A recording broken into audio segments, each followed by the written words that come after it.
આણંદમાં ઉમરેઠ પોલીસની કાબિલેદાદ કામગીરી સામે આવી। અપહરણના ગુનામાં આરોપીઓને ગણતરીના કલાકોમાં દબોચી લીધા છે।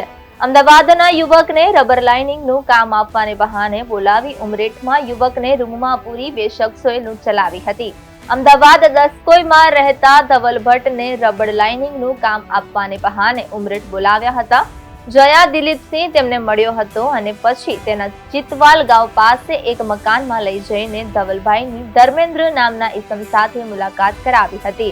ત્યારબાદ દિલીપસિંહ દવાખાને જવાનું બહાનું બતાવી રફુચક્કર થઈ ગયો હતો। જોકે ત્યાં ધર્મેન્દ્ર સાથે અન્ય બે યુવકો આવ્યા હતા, જેમણે લૂંટના ઈરાદે મારામારી શરૂ કરી હતી। આ લૂંટારાઓએ ધવલભાઈનો મોબાઈલ પણ ઝૂંટવી લીધો હતો અને મોબાઈલમાં રહેલા સંપર્ક નંબરમાંથી અશ્વિન પ્રજાપતિ નામના ઈસમ પાસેથી 15,000 બળજબરીપૂર્વક ધવલભાઈના ખાતામાં ટ્રાન્સફર કરાવ્યા હતા।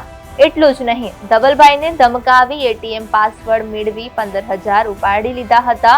આ લૂંટેરાઓએ ગાડી લઈ ભાગી ગયા હતા। ધવલભાઈએ દિલીપસિંહ, રણજીતસિંહ પરમાર, ધર્મેન્દ્ર, સુરેશ, રાહુલ વિરુદ્ધ ઉમરેઠ પોલીસ સ્ટેશનમાં ફરિયાદ નોંધાવી હતી। આ સમગ્ર મામલે ઉમરેઠ પોલીસે આરોપીઓને ઝડપી આરોપીઓને દબોચી લીધા હતા।